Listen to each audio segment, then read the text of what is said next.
Let's give you a little bit of a sizzle about what Bradley's been up to, and then we'll ask him to take the stage. All the world's a stage, and all the men and women merely players. They have their exits and their entrances, and one man in his time plays many parts. At first, the infant, mewling and puking in the nurse's arms. Then the whining schoolboy with his satchel and shining morning face. And then the lover, sighing like furnace with a woeful banner. Then a soldier, full of strange oaths and bearded like the pard, seeking the bubble reputation even in the cannon's mouth. And then the justice, in fair round belly with good capon lined, full of wise swords and modern instances. The sixth age shifts into the lean and slippered pantaloon, with spectacles on nose and pouch on side, his youthful hose well saved, a world so wide.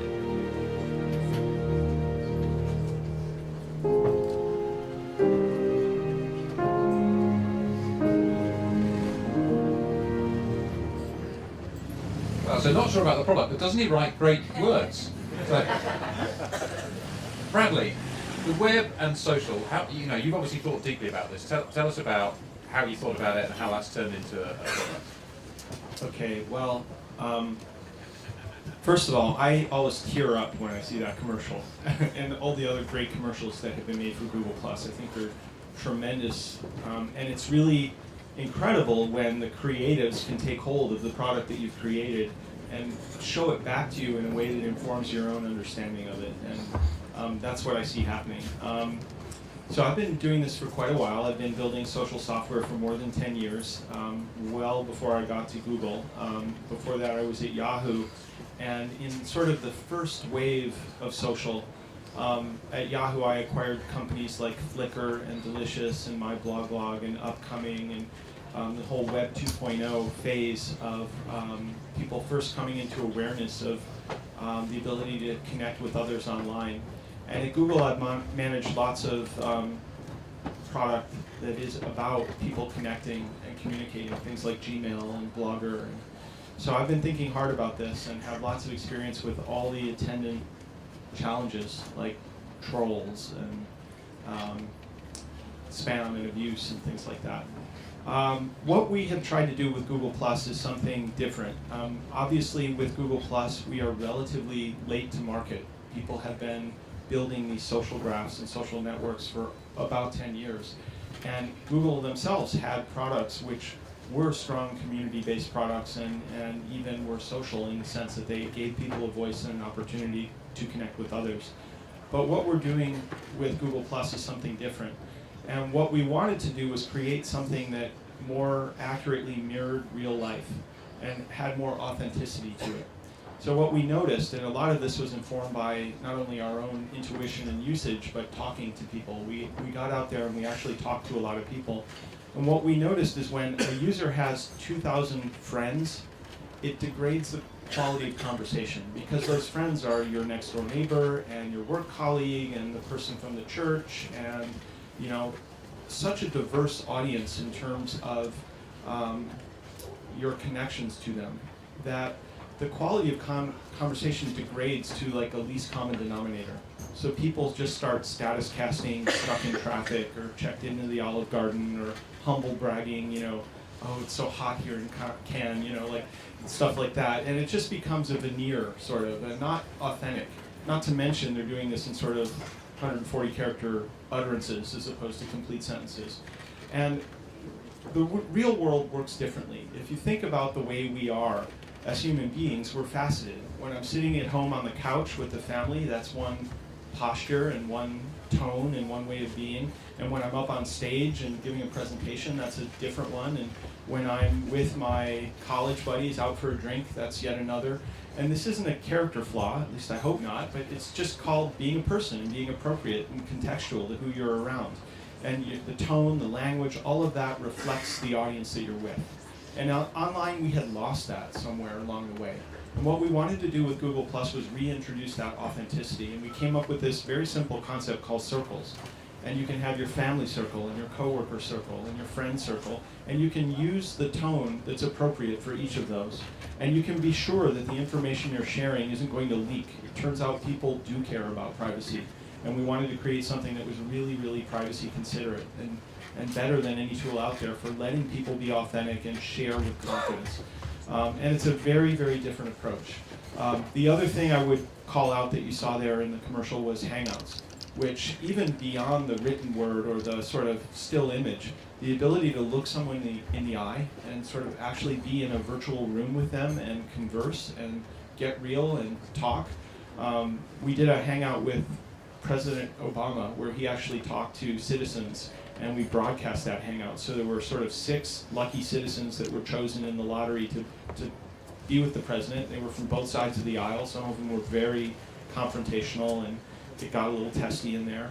But what I love most about that video was at the end of the Hangout with the President video, this woman looks over to her kids who are sort of off camera and sort of pulls them on and introduces them to the president. And it's a moving moment just because like the whole veneer of Secret Service and scripted sort of thing breaks down, and it just becomes a hangout like the ones I'm in every night where people are just laughing and joking, and there's just sort of an authenticity that was in that moment that speaks to the power of Hangouts and the ability to connect people across the miles and let them really connect with other human beings. That's what we're trying to do with Google Plus, is not build a Me Too social network or catch up to the competition, but something that is different in quality than any other thing that's out there and allows for authentic human connection, which we think is the most important connection of all. Thanks. And just before we get to Noel's story, how have you thought about sort of creating a movement? That's a bit about how you thought about how people are social and what they want to do online. And is it a feeling that we're creating a movement here?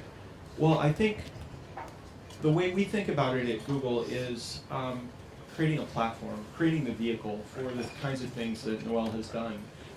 We try to have no agenda. We are the social network of choice for the Republican National Committee. We're also the social network of choice for the Democratic National Committee.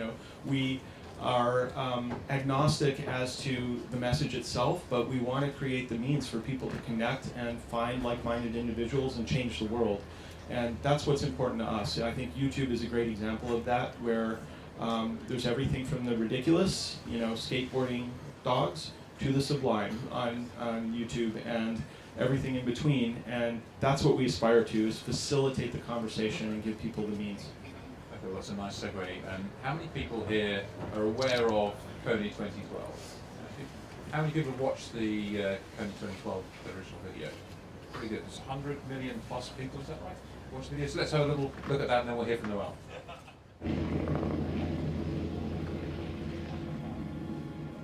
On May 12th, the Ugandan military captured Caesar Achelem, one of Joseph Kony's top 3 most senior commanders, who had been fighting in the bush for over 25 years, a man responsible for untold murders and abductions. His capture stands as a highlight to what has been the most intense level of international attention on the LRA in the history of the conflict. For the last 8 years, hundreds of thousands of individuals have worked to garner attention, support, and resources towards the effort to protect innocent communities from the violence of the LRA. And over this time, enormous progress has been made, but it has not been enough. So when we launched the Kony 2012 campaign, our goals were to get 500,000 views of the film and 200,000 signatures on the pledge to support the international efforts to stop the violence of the LRA and help rebuild what has been lost. And in just the first week of the campaign, people around the world responded in a way no one could have ever expected. Over 3.5 million people signed the Kony 2012 pledge. The film was seen over 100 million times. Kony 2012 hashtags were 7 of the top 10 worldwide trending topics on Twitter. Tens of thousands of individuals called, wrote letters, and met with their representatives asking for their support. Hundreds of influential culture makers and policymakers went on the record. And almost 1,000 news stories about the LRA were being released every single day, asking the questions, who is Kony? What are his crimes? And what should be done about it? But it wasn't just the powerful leaders and media that were responding. It was individuals, showing that our liberty is bound together and that our humanity extends around the world, but starts across the street. I've never seen people coming together like this. The world is joining us, and we are the generation that is bringing a change. The change that people will not forget.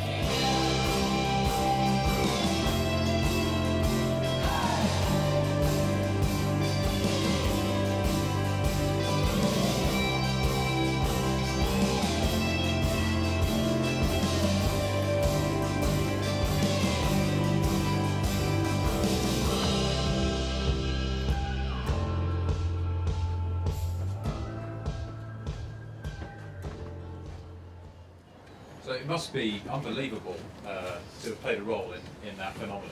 Tell us how it started and what you did to make it so successful.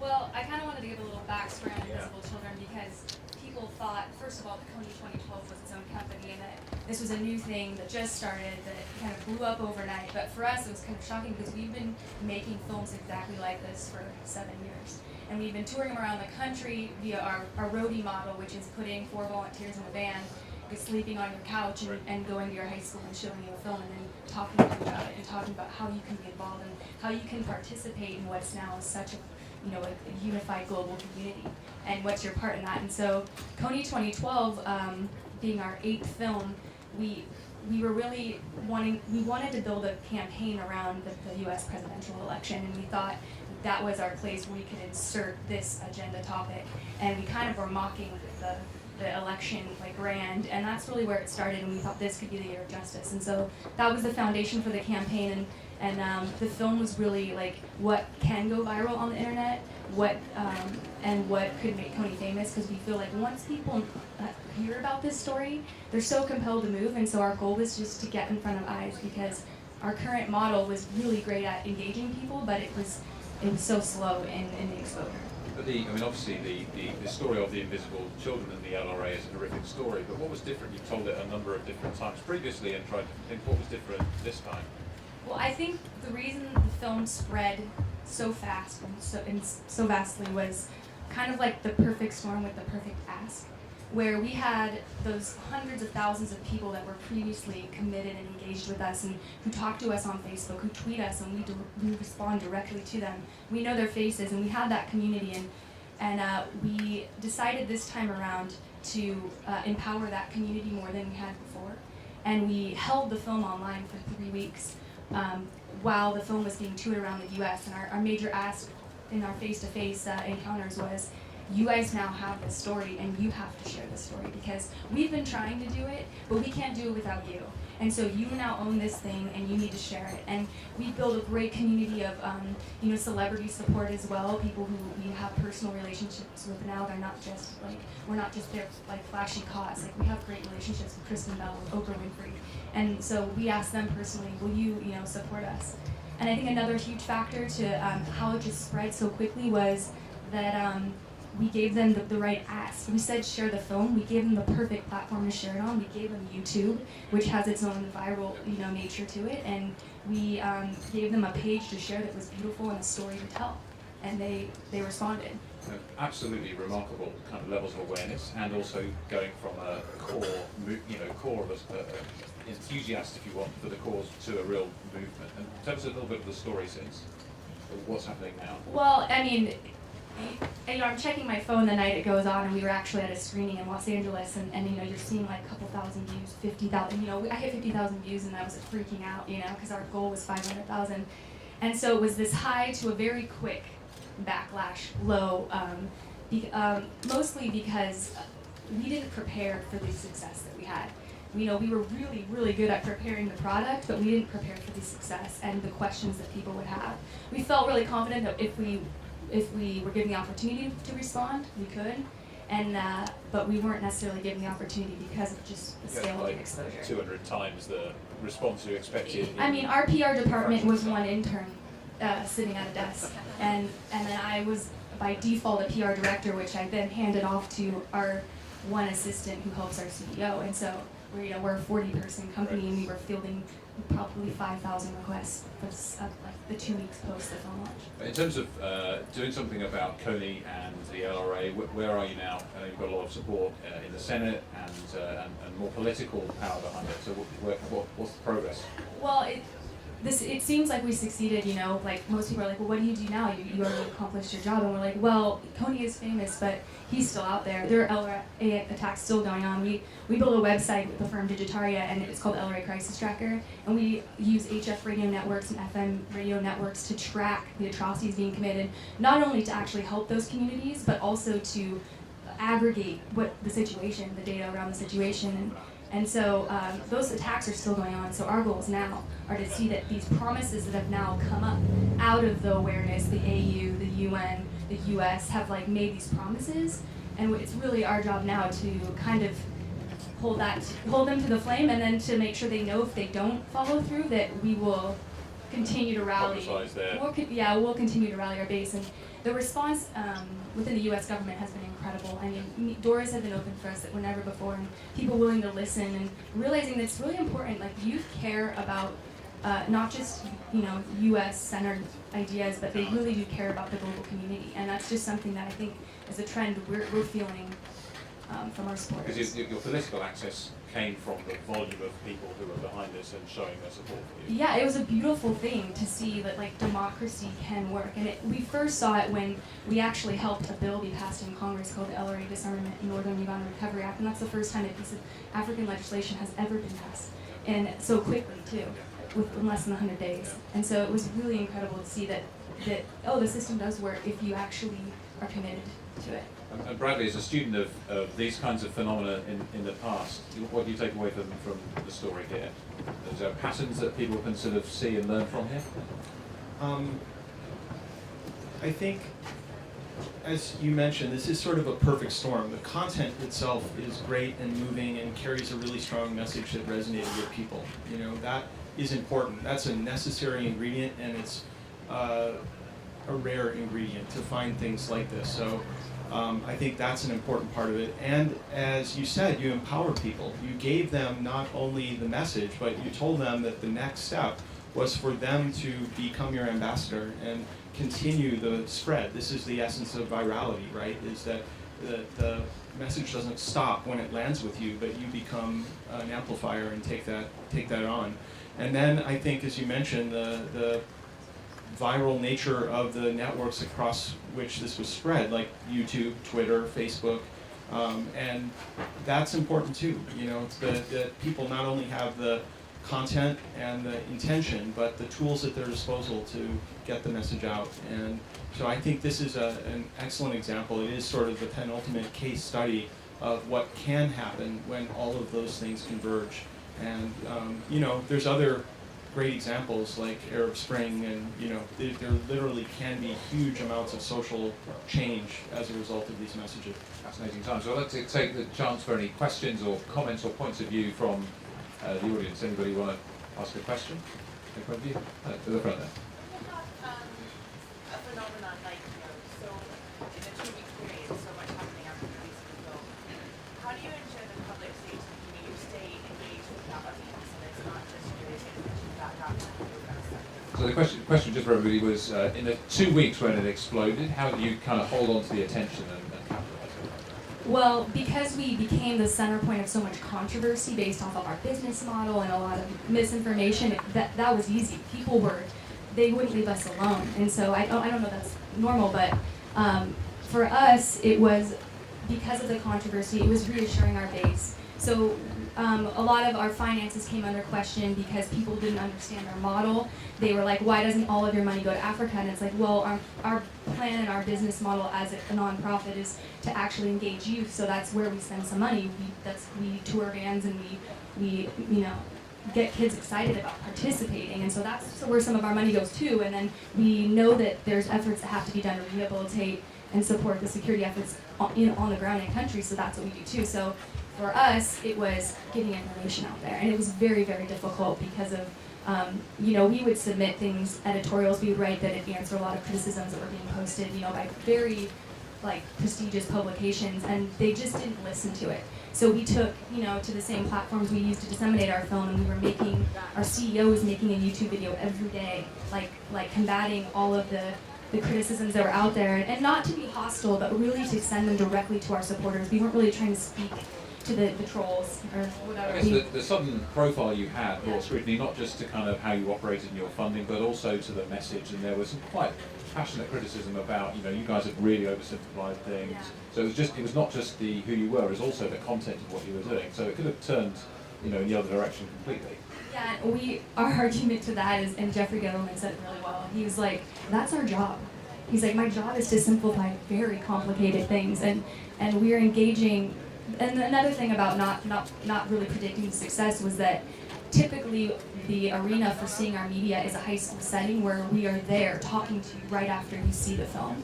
And so we didn't really think about what this would look like if we weren't there right after the film was over to talk to you and explain this further, and for you to talk to a Ugandan who's experienced firsthand what this crisis has done to communities. And so we underestimated severely how many questions and how much more information people would want to have, and we had, since our website was not capable of handling the traffic that we received, and we were having tons of issues before we went to a static page that was a link with some information. So that was another reason why we felt like kind of the rumor mill started, was because they'd go to our site and it was just a 404 page, and so it was kind of like, that's not a real thing. Not a real thing. So there's a second part, I think, to the question there, which was also around then sustaining it. So there's an initial kind of wave of criticism, maybe for both of you, thinking about how do you sustain initial enthusiasm and actually turn it into something that builds and has meaning over a longer period of time. And I think Invisible Children has done a really good job of this, throughout their history, and our real answer to that is giving them people in action. And so right now we're going to continue the political ask and mobilizing kids to go to some of these campaign rallies, making themselves known that this is still an issue that's important to them, and then because they will want to transition quickly by next year, we're kind of moving on to the next phase of Invisible Children, which is integrating, this is going to sound a little off the wall, but integrating the dance community and pulling in all of the, making that the new philanthropic group is dancers, because we have a strong connection to those. So just to pause there, if you didn't hear that, so integrating the dance community in the movement, so it doesn't seem like a logical step to a left brain guy like me, so why? And what's the insight there that we're missing? We have a lot of friends in that community, and they feel like they don't have a platform, and they also, we think there's a lot of interest just in dance in general, and it's a very unifying global thing, and so, and especially in Uganda and Africa, all over Africa, it's like the universal language, your heartbeat, the rhythm, it's inside of you, and so we feel like it really fits to our genre and of young people, and it's a thing that we can rally people around, and so for Invisible Children it will be a dance marathon style so engagement. I've seen some of these people on the dance floor. I think they could join the movement quite nicely, actually. So same question to you, Bradley, just in terms of kind of building something and then sustaining it over time. Yeah, the answer is always to integrate the dance community, so you're already doing that. That's a secret that we have for a while. No, I think, the people here are expert in this, which it's about a funnel, right? You have created a huge awareness, and of the 100 million people who viewed the video, some fraction of those are going to get to the next level of engagement, which might mean resharing the video and sort of spreading it virally. Some fraction of those are going to get to the next level of engagement where they might actually visit the website and contribute or just become interested, and some are going to get to the next level where they're actually becoming involved and sign up and want to do more and continue this thing. And you have to think about how do people progress, and making clear calls to action at each step that help people get down that funnel. And if the outcome is that you get 50,000 impassioned ambassadors who are willing to do the legwork and continue the movement forward, that could be a tremendous success. It's not that all 100 million people need to do that or will, but you have to think about a path by which you actually get to that committed base that can move things forward. speak on that, and we felt that as well. We've seen these really, really engaged young people come to us and be like, we just want to do more. And so for our company, we've created kind of an underground movement called the Fourth Estate. And typically that's used to like signify the media in general, but we see that as the fourth rung of like society. And we have this great logo. It's a triangle flipped on its head, which is what the Kony 2012 logo was. And it signifies that the people now have more control, and they are the ones that are disseminating information, and it's not the other way around. And so we've really we've rallied our core supporters into this group called the Fourth Estate, where they are engaged daily on Facebook groups. They are always, we're sending them video and all that, and so they are our truest and greatest ambassadors. And when we start to get criticisms, when you go into a chat or a comment, you will see a Fourth Estater in that room defending you before you even get there. That's an amazing phenomenon. Any other comments, questions? Matt? Yeah, I'd like to hear Bradley's vision on why agencies should be excited about Google Plus. Does it open any new creative possibilities? So as we are in Cannes, I see that would be interesting to So have your... the question was, as we're in Cannes, can we talk a little bit about the advertising side of things? So what can people learn from what we've heard here? And what about Google Plus and all of that stuff? Well, as I spoke at the beginning, I think Google Plus affords an opportunity to be authentic. And the things that I'm most excited about, Cadbury has done an incredible job utilizing the platform, and they didn't wait for us to explain it to them, and they didn't ask permission from us. They just took the platform that we had created and started using it in these very surprising, unexpected, very engaging ways. In fact, Cadbury now has more followers on Google Plus than Barack Obama. They have 1.6 million people following, and they have hangouts, and they get together with people, and they talk about chocolate.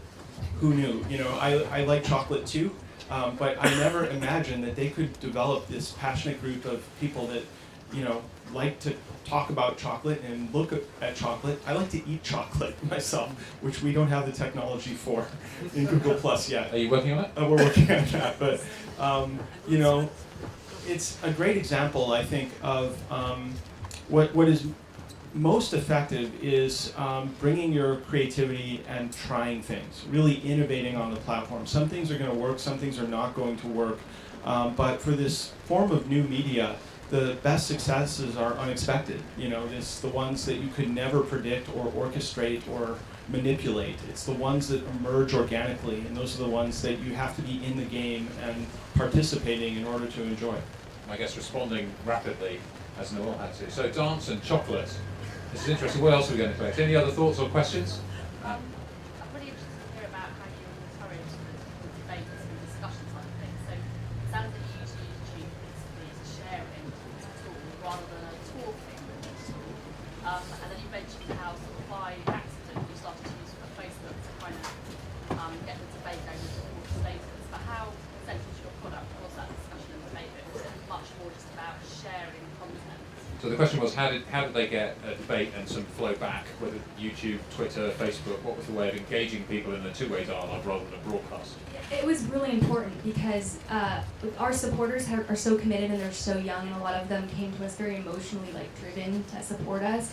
And to hear even any negative thing about us was kind of terrifying to them, and it was traumatizing. They started questioning how they were feeling, and so through the Fourth Estate and through we spun up. We have interns that come, about 60 to 100 interns every 3 months come and volunteer and tour our films and also work in our office. And hundreds of alumni came back into our office to man the phones, get online, and start to engage with people directly. I mean, we had probably 50,000 emails into our info inbox every day, and so we're trying, you know, we just started at the top and we broke it down and we just responded and we started the conversation. It was really one-off and really personal, and we would disseminate information for those, you know, bigger, faster ideas, but it was really important to us to talk to people because that's how we met them, and that's what they expected of us, and they just really wanted answers, and we wanted to make sure they felt confident in us. So. Were there different ways in which you use different technologies? So you mentioned email there as kind of one of the first things that you did. We also heard about YouTube and Facebook and Twitter. So different ways with different technologies? I mean, kind of. We just broke up our team and we just triage. tackled. Yeah, it was very much all hands on deck, all hours of the day. And is there anything you learned that if you knew then you'd do differently? Yeah, I think it's important to be responsible for the message you're putting out there. And we felt really confident in person we could do that, but we didn't do that digitally. And people really burned us for it, and rightfully so. You know, we should have had, you know, the thesis written on every single thing that could have been, you know, debated in this film, and even for the drillability to dig deeper for the people who are like, well, I want to know more. Like, you know, we should have had that ready, and we didn't. We were making it then in the scene that we were in, which was difficult. Yeah, it's a rebuttal on the fly, Yeah. which is kind of a tough thing to do. Yeah. Other questions or comments or thoughts? Sort of building from that about budget, I think one of the issues that a lot of brands have is that when they engage in social spheres, they've set their budgets, and when the budget's hit, that's it. And if something flies, they go, "Oh, there's no more budget then." I'm assuming that you had a similar sort of scenario whereby you had, yeah, I'm sure, next to nothing budget, and then all of a sudden this thing really flies, and yet there's no more money to really take opportunities that you see in front of you. Great question. So just for those who can hear, the question was, what about this bizarre dilemma if you're a marketeer and something goes absolutely crazy viral and you've run out of money? The one thing you wanted to achieve has happened, you've got no budget left. How did you deal with that? Because that happened to you. Yeah, and an even worse situation for us is people don't want us to spend money on anything. You know, they criticize you for spending any money on anything other than like carrying a suitcase to Africa and just throwing the money in the air. And so for us, it was terrible because we did have to start spending money. And luckily there was financial support coming in because of the campaign. And so that was a great success of the campaign. But it also came with that responsibility to like do right with the money. And so for us, I feel like it kind of, you know, we were a little inefficient too because we weren't allowed to spend the money in the first place to prepare because we were on such a tight budget. And so typically, I'm sure other organizations would probably allot a little bit more money to something like that, but like infrastructure things and technology and whatnot. But a great thing is like a lot of people have come out of the woodworks. Google's one of them, like to help us when we were in this time, like providing technical support, other resources. There was some really great like uprising of support that came out of it. And Bradley, what have you seen in other organisations dealing with that challenge when the viral thing finally comes and you're not ready? Well, I think ideally you want to work for an organization that is ready to handle the champagne problem. If this thing gets, you know, and if your bureaucracy is such that you can't get the CEO's attention when you're suddenly dealing with a movement that you've created through your campaign, you're probably working at the wrong company. You know, so you can do something about that today. That's a good idealistic view of the world. We know what it's like in... Well, I'm working at the right company. We know what it's like for many of our clients and agency partners at this one. Any other questions, observations, comments? So I have a question which is, you know, what's next? So Bradley in particular, you can see what's coming down the line with technology. You showed sort of Hangouts, I guess, which probably weren't at the stage where they could have been helping the two-way dialogue there. But what other things do you think are going to be happening over the next couple of years as people create movements and interest groups and get passionate about chocolate and dance and causes? Well, I think this is a little bit heady. We were talking about this before. I think we have democratized publishing, where really anyone can create content. You know, it's a wonderful world where anyone can say anything to anyone at any time.